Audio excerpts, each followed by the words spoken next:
Well, here we are doing a live stream. I hope this is working.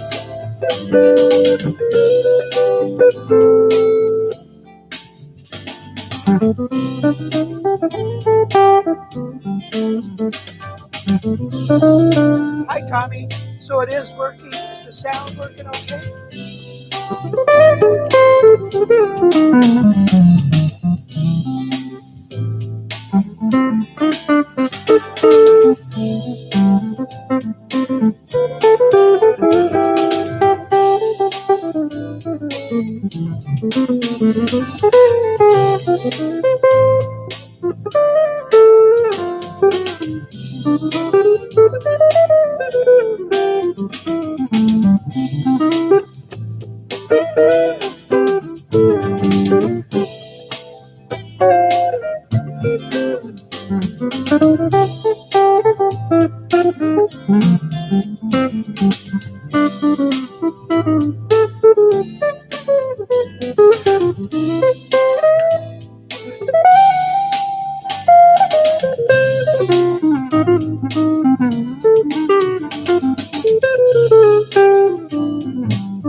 Well, hello, everybody. How's it going out there?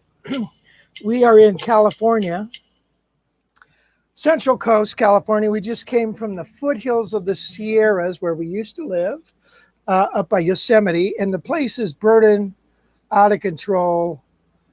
It's terrible, terrible fires up there. Smoke is everywhere. Terrible air quality. They had the airlift people out. Really, really, really terrible. So we're glad to be over here, although it's smoky over here as well. So new policy here. I guess, I don't really read the questions in order. And so if somebody says something and I skip over it, could you say it again? Because I'm not really good at doing this. So it sounds good. Good. I'm glad to hear that. And you can hear me talk. I'm about to do the same thing with my Sunday night, Chad Bennett. I'm going to do Breezin'. I like that song, man. You know, that song is, I like to play it as an opener for like when people are coming into an event. It's just a very fresh, happy sound, positive, major, And then when you solo over it, there's so many soloing options. You can go berserko with the soloing options. You know, anything you do in the key of C works good. Anything you do in C blues works fine. Anything you do in G blues works great. Anything you do in A minor blues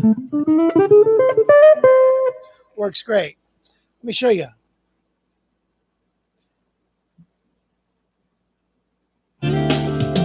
So here's A minor blues.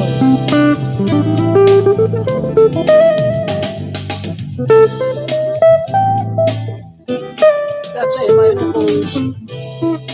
Here's G minor.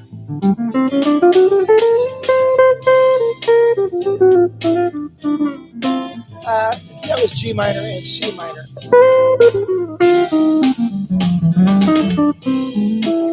So you can go back and forth between those two. C major.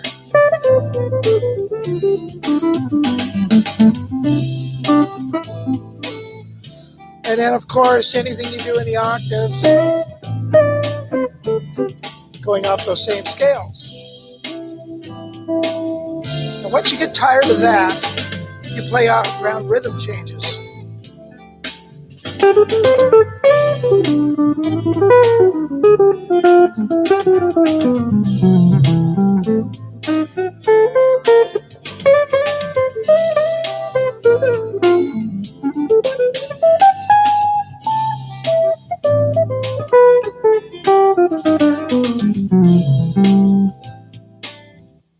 Anyway, I have a lesson on breezing.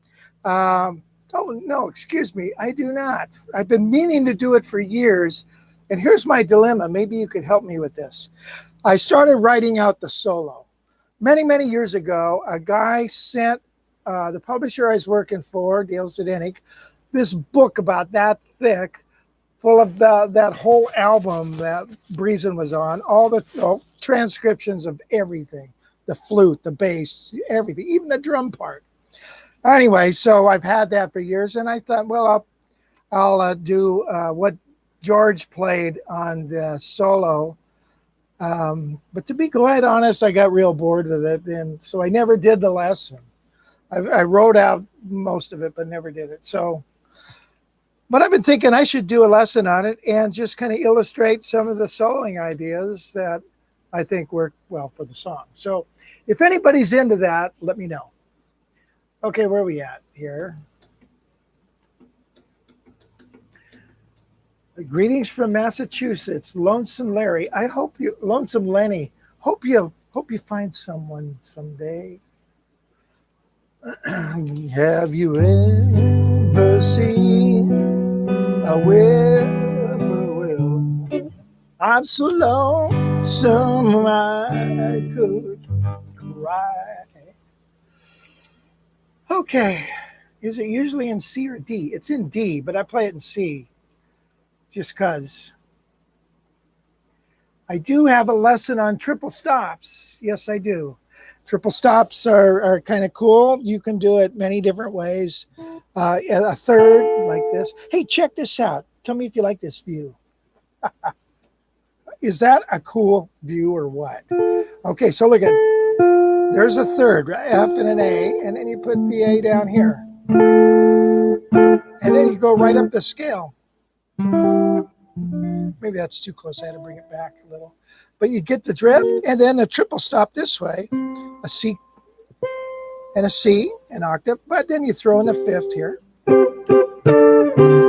Or you can do it with the fourth here. Or you could tune your guitar.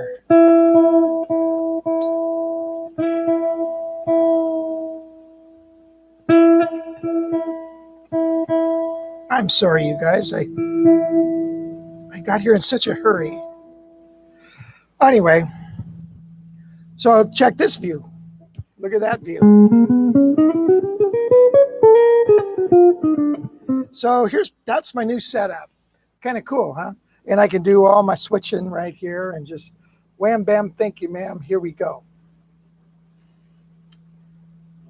Triple Scott. I'm into that. It's been my nickname for 60 years. Wow. Lonesome, Larry. Don't live up to it. I hope you don't live up to it. It's no fun to be lonesome. Yes, you have that lesson. Good. Thank you for buying it. So we have some new things. I've got, and I've been talking about this probably earlier about some new website. New website. It's called Jazz Guitar Improv, and it's going to be taking 6 songs and learning them inside and out, and learning some solos, and then learning to manipulate those solos to make them your own, and then actually write them out. So that'll be. You don't sing that bad, Rich. Keep practicing. They said that when I met you, your life was awful tame. But I took you to the nightclub, and the whole band knew your name. I like to sing blues. Hey, baby, baby. Hey, baby, I got news for you. Your little story don't ring true. Hey, baby, I got news for you.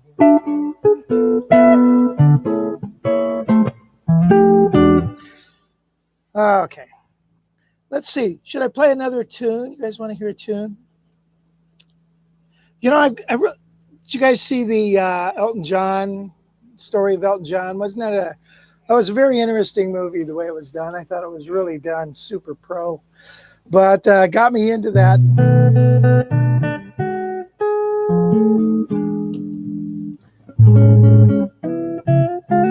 I forgot how much I like that song.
Aha.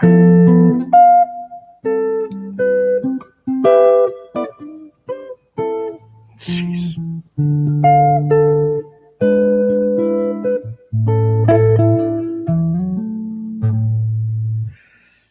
Anyway, I have a lesson on that. I like that arrangement, if I don't mind saying so myself, because it's got a lot of deceptive sounds.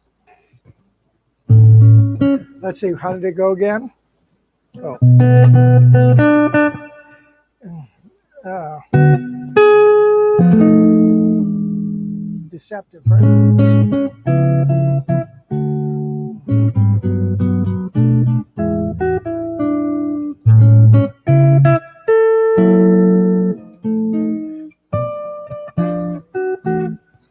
Anyway, all right, where are we at now? Yeah, nice timbre in your voice. Thank you, Tommy. Hello. What do you think about Fender Champ 40 for jazz? I don't know. I never even knew they had it. What is that? A 40 watt? 40 watt? Is it through an 8-inch speaker? Like the Champ? I like an 8-inch speaker. So, but I have no opinion on that. I'm a fan of the Quilter, as you know, right there, and that's an 8-inch speaker. It's an 8-inch full range speaker. It's not just a guitar speaker, so that's why you get all of the pretty all the other tones, higher frequencies. Uh, Robert Castro. Salutes from Argentina. Oh, wow, how nice. Thank you. Thank you. Good. Thank you for joining us. And Pascal in France. Holy cow. You're thinking about a Bartolini pickup for my Eastman T49. Everything matters. Everything matters on a guitar. So it's going to change. Do you want to darken it up?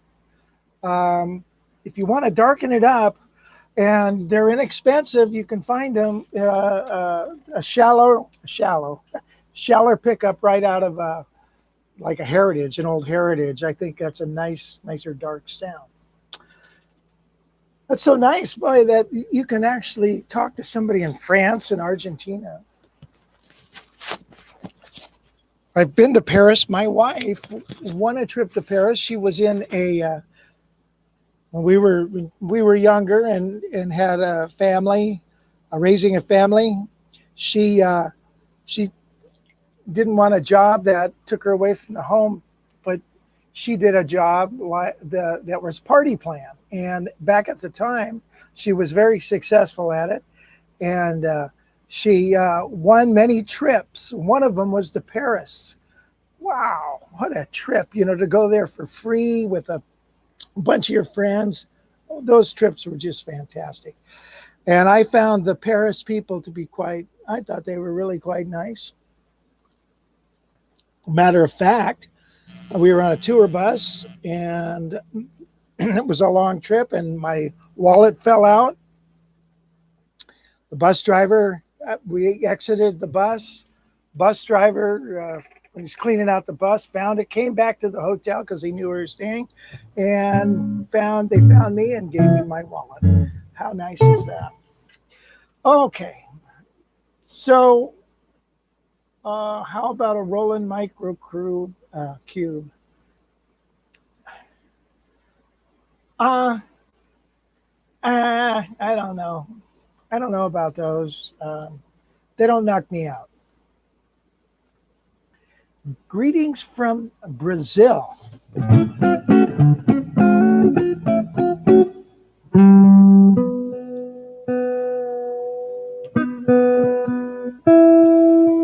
So you can tune a fish, but you can't tune a guitar.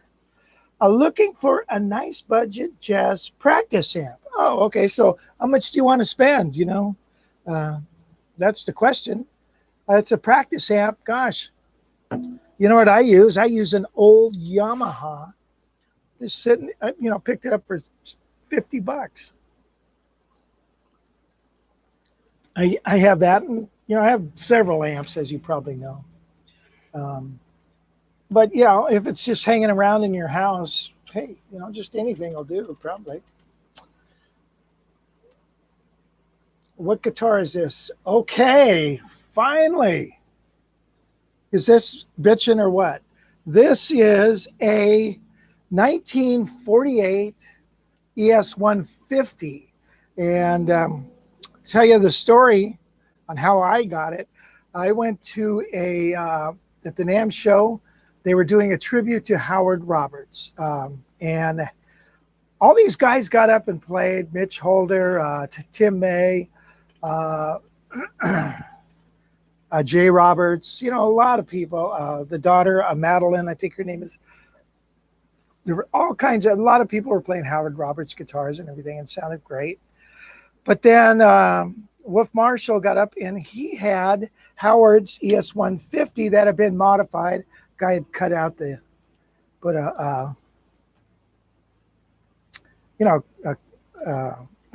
what do you call that? That cutaway thing. And then also had this. So it was this guitar essentially. And I thought, God dang it, that guitar sounded better than all of them. I thought, wow, that thing sounds nice. And I was at a guitar show the next day, and a friend of mine that sells them had this guitar, and so I got it, and I've been very happy with it. What I had to do with it, although there's a lot of new parts on this, new tuners, new tailpiece, new uh, pick guard, um, but the neck was, so worn out, and it's like real sticky. So I just took it and completely took off all of the paint, and it's just mahogany. And then you put a little linseed oil on it every 6 months or so, and you just it makes it so it doesn't gum up or anything, and sometimes on Gibsons, the neck, you sweat and it's got that gum up feeling. This never does that. I actually did that to my Chet Atkins as well. So anyway, that's the story on this. And Mitch Holder was the one that told me, wow, this is a 48. I thought it was a 51, but he had all the books and looked it all up. The ES150, that model number, is several different styles. It's like the Charlie Christian one. Then they went to this and they called it a 150. I don't know why they did that. Maybe that was the price. And then another 150, in the 70s, the 60s and 70s is a different animal as well. So let's see what else we got going now. Bartolini for my T49. I think that's a good idea.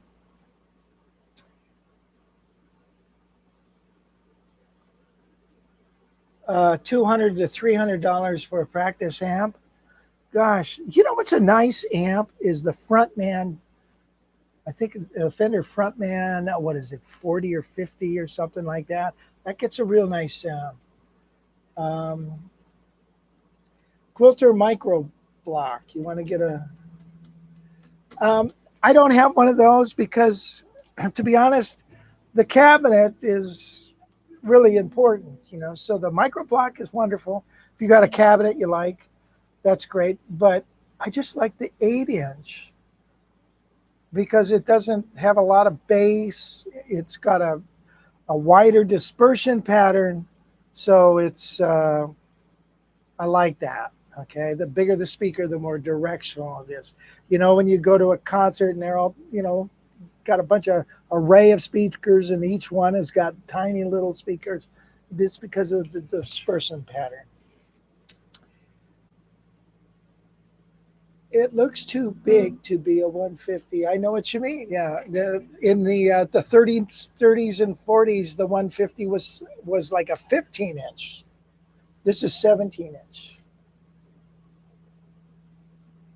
How is it not having a cutaway? Guess you don't need to go high.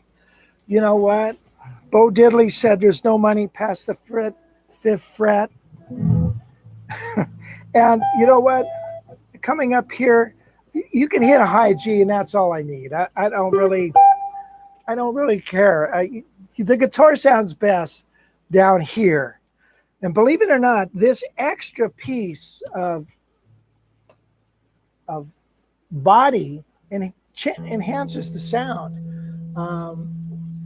Hofner Guitars was making some guitars out of, and they were coming out of China. And one of them looked like this. And they also made them with cutaways. But because this didn't have the cutaway, it had a real sweet sound. Let me play something on this since we're talking about this guitar. Let's see.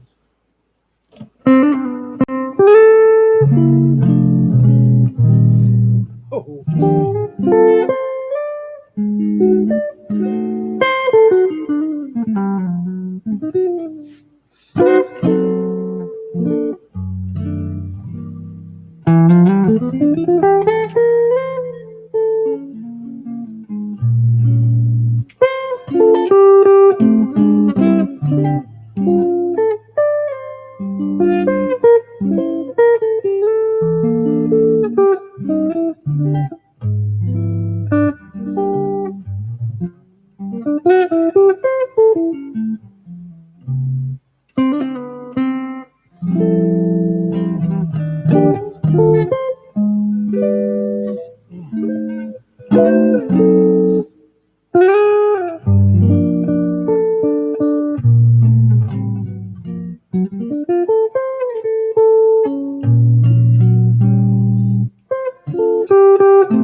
Isn't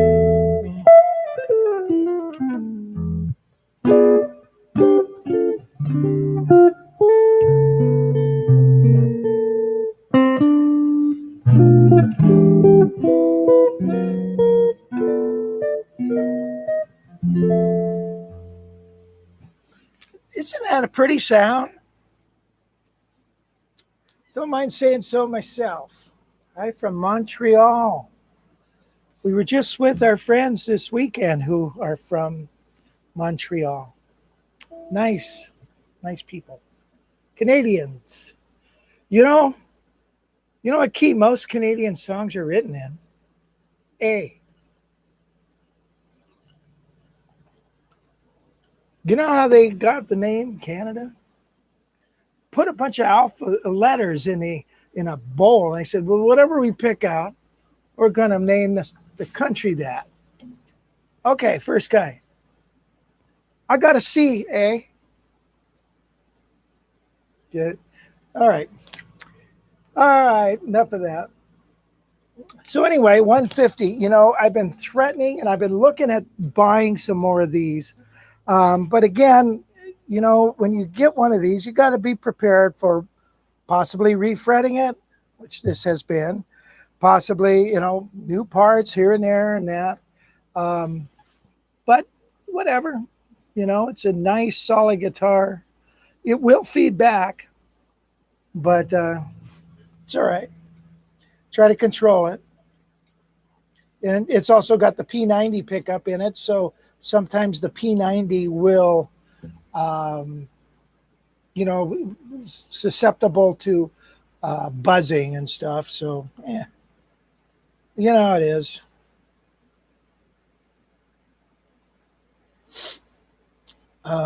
Let's see.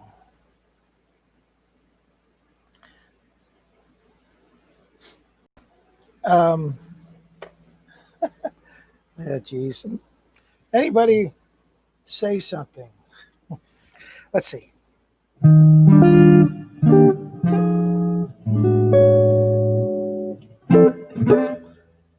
Let's do that. You know this tune? Let's see, Bernie's tune. You know that one? That's kind of fun.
Isn't that a cool little song? That's a song worth studying. I have some lessons on it, and the improv insights into the tune is really, really good. Really good to do. How about a clip of Giant Steps? I never learned Giant Steps. It's one of those tunes. Joe Diario wrote a book about Giant Steps, about that big, and I thought, man, I don't want to do that.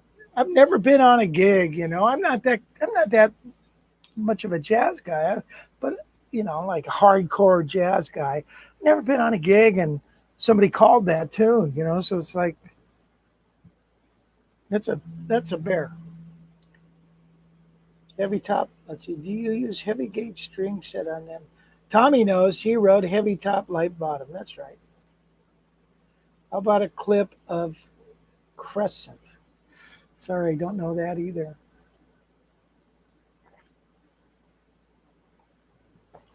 Whatever that is, I don't even recognize the title. So let's see.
Okay, I've seen guys with laptops, iPads, and even what do you suggest?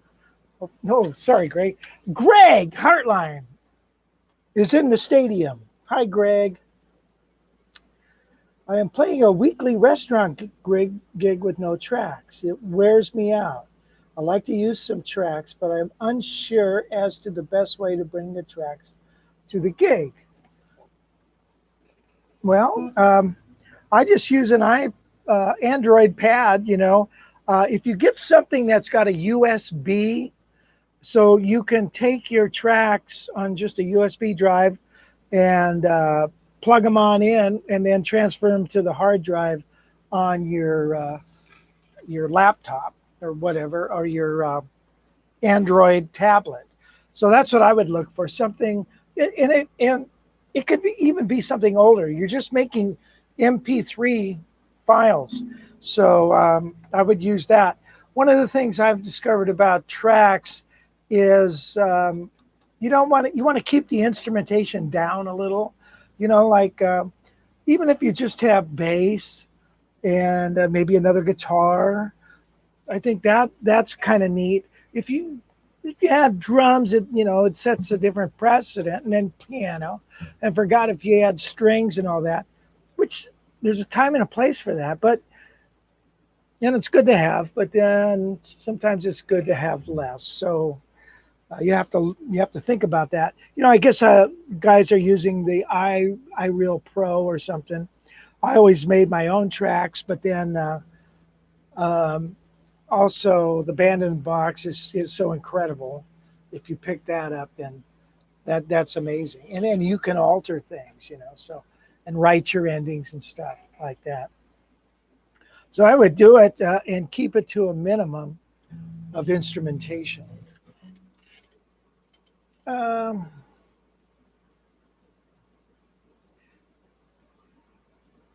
okay.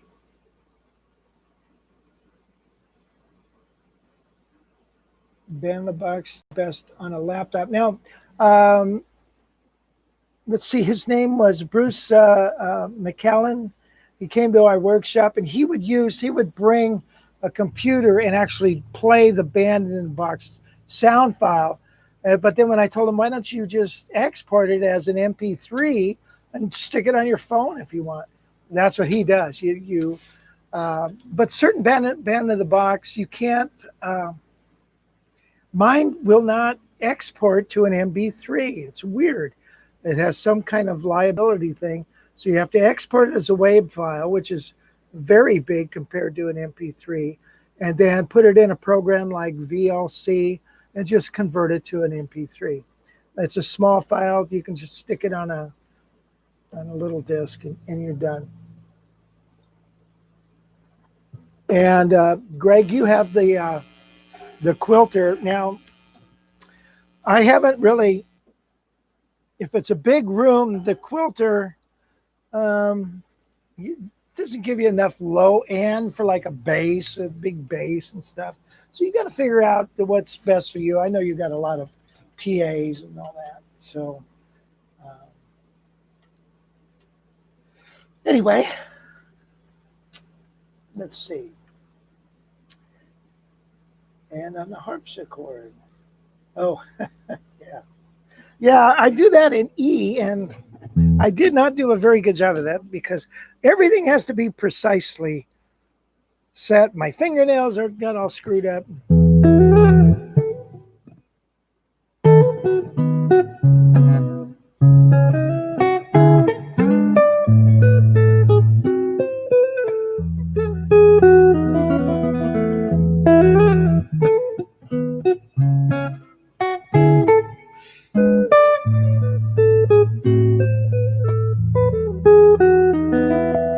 That's what it's supposed to sound like.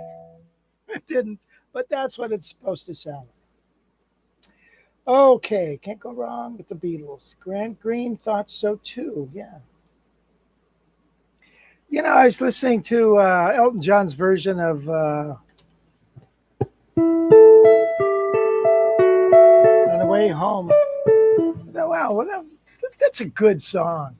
I thought, well, that, I don't know, Lucy in the Sky. I guess, it sure is, it reminds you of the 60s. All right. Giant Steps is a beautiful vehicle. If you are John Coltrane, he made music with that thing. I just get repeat because whenever someone wants to call a train tune, it's giant steps. Yeah, really. Impressions, Naomi Coltrane had tunes that were more beautiful and deep than just those. Yes.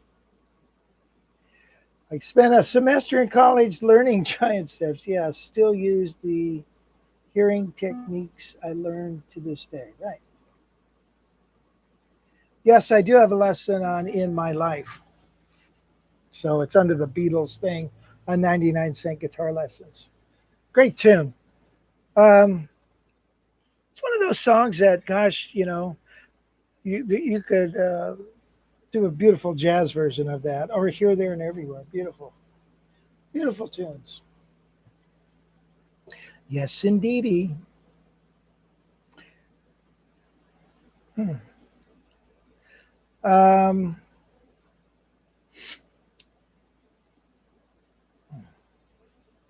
what did somebody just say? Nah,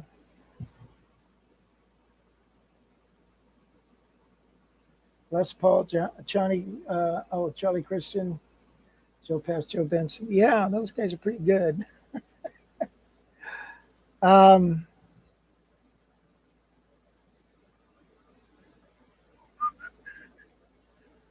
oh yeah, that's what I was thinking of. Yeah. Let's have some fun. Let me get ready. This thing goes like crazy.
It's the end. Okay. Ta-da! Isn't that fun? Les Paul, right? Yeah, it's hard. I probably should have. I wanted to show this guitar, and they don't all play as nice as what I'm used to. Okay, let's see. Where are we at? I have a lot of jazz and blues 78s. Okay. Wait a minute. Rick Elliott. I just remember going to the traditional jazz gig in New Orleans, and some colorful word kid says, "Can you play giant steps? I'm curious about the hearing technique." Like singing the changes of stuff. Well, I don't know anything about that.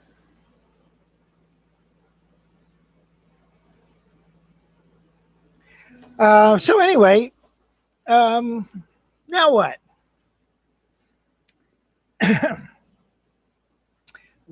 Let's see. Man, it's hot. It is hot here. Whoa.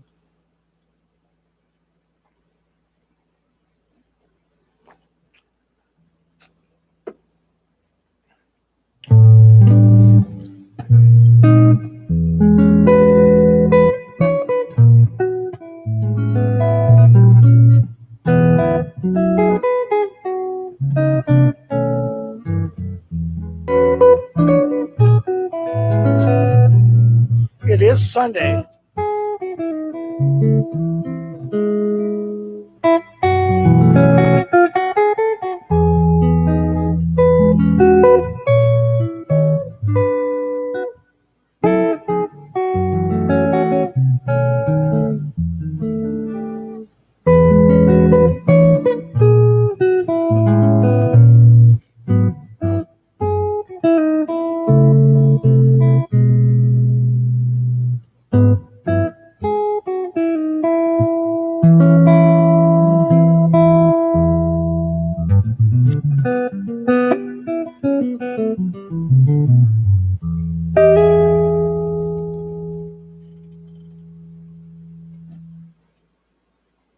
More Beatles.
I tell you, a guitar is a game of hundredths of an inch. They say baseball's a game of inches. Inches, you got a giant field, and it's really a game of inches, right? Well, guitar is like that. I mean, you got this 3-foot instrument here. But I tell you what, if your fingernail is just a hair too long because you haven't filed it in a couple days, man, you pay the price. So that's why you got this.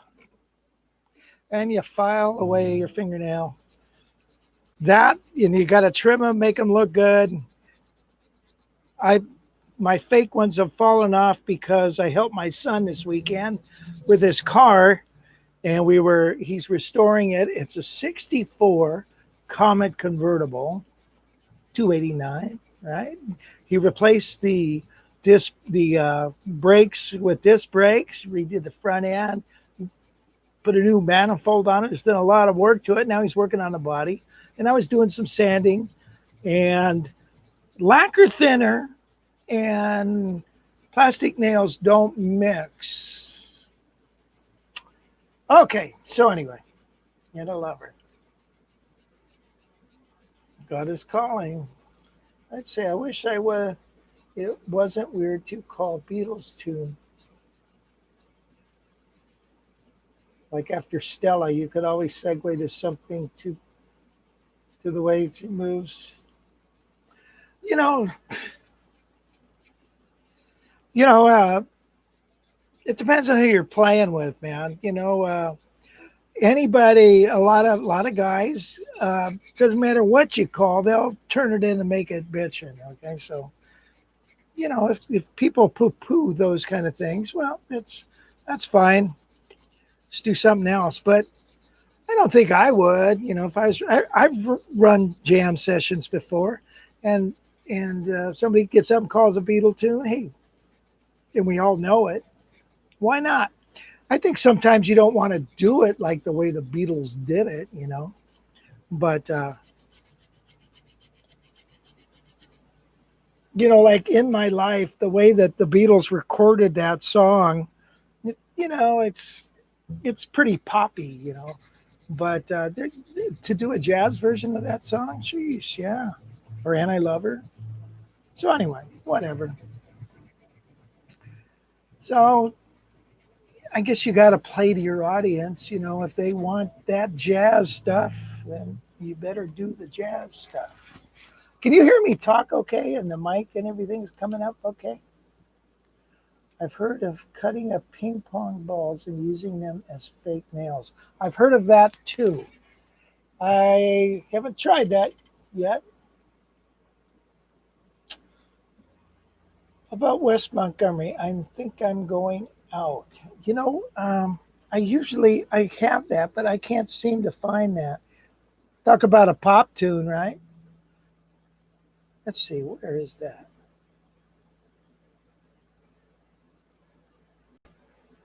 Oh, cool.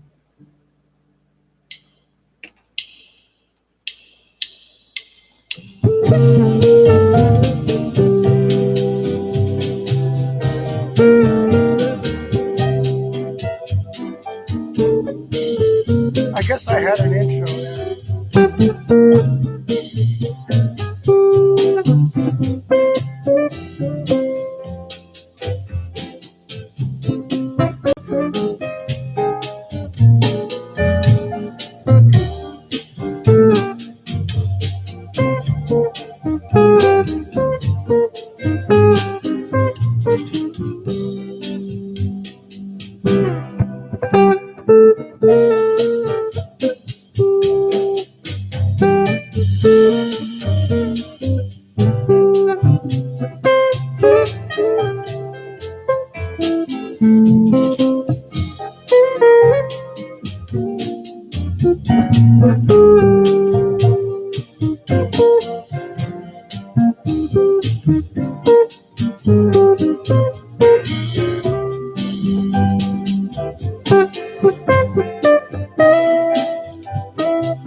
I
haven't done this so long, I don't know where I'm at.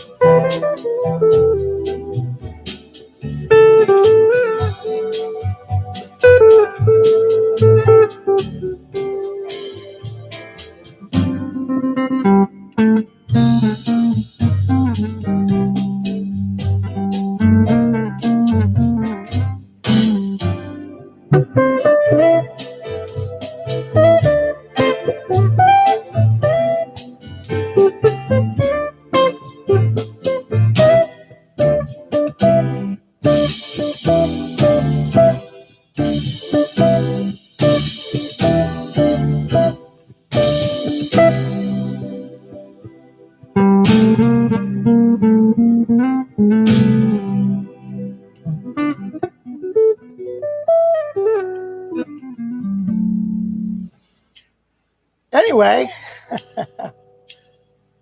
my group, we actually did a remake on that, but we never released anything. We've got several stuff, a lot. I've got so much stuff in the can, it's crazy, and I never get it done.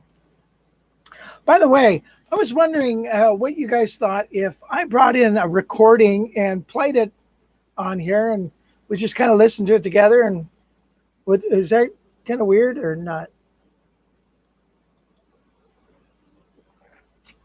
I think it'd be kind of fun. Okay, let's see. Where are we at now? On the big screen here. Ping pong balls. West Montgomery, I think going out. Let's see. Music is music. There is only two kinds of music, good and bad. That's right. Tony Bennett said that, right? Wes would make a weed in the ground sound beautiful. Yes, he would. Did you know he didn't drink? And I doubt he did drugs too. Your fretting hand glides over the fretboard so effortlessly it seems how low is your action? Pretty dang low.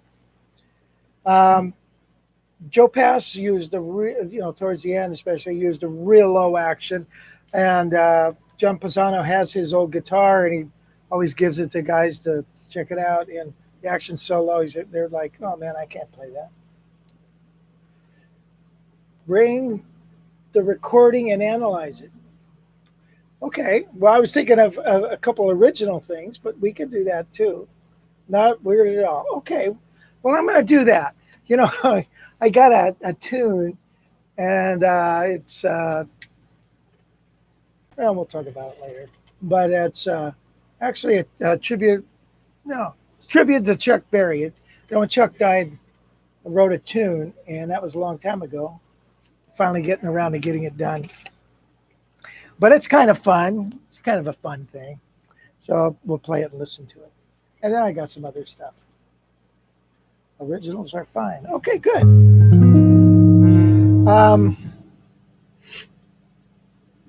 I do have a couple originals in here, but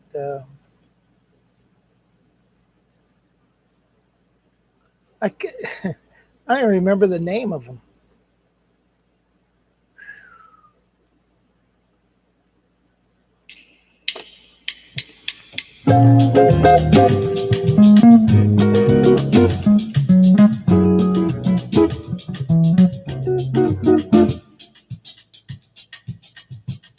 Huh.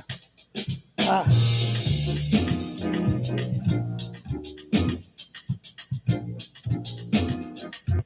Hey, Greg, you know what? I want to warn you about it. When you're making MP3s off a band in the box, you got to make sure the fader is on the master fader is up, because when you just export them, it's like my levels are all over the map. I have some tunes that are really loud, some that are so soft it's ridiculous.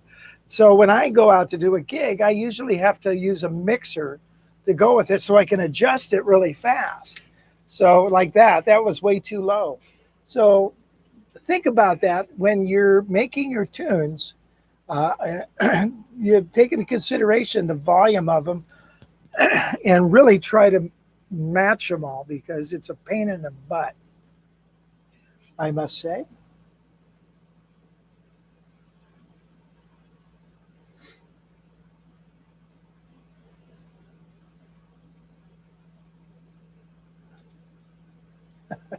Tom, see you next Sunday. What time is it anyways? Is it time for dinner or whatever? What do you think, you guys? How you guys doing on time? Maybe we'll play something else, and then we'll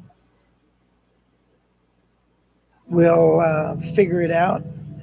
Let's play something fun and happy and quick. Hey, you know what? Since we're doing Beatles, was Tom the Beatle guy? Who was the Beatle guy that wanted the Beatles? Do you guys see all the comments on there too? Just curious. Oh,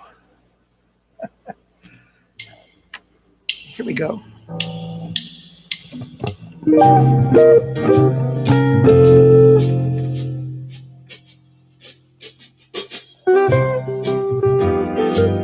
Did we do this song before?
Okay, hey, well, thanks for joining me. I appreciate it. I really do.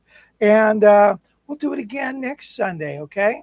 So we'll bring something to play and we'll bring your questions. You can always email me questions and we'll address them in our next chat. So, anyway, thanks again for watching, and I will talk at you later. Time to get home for some fixins.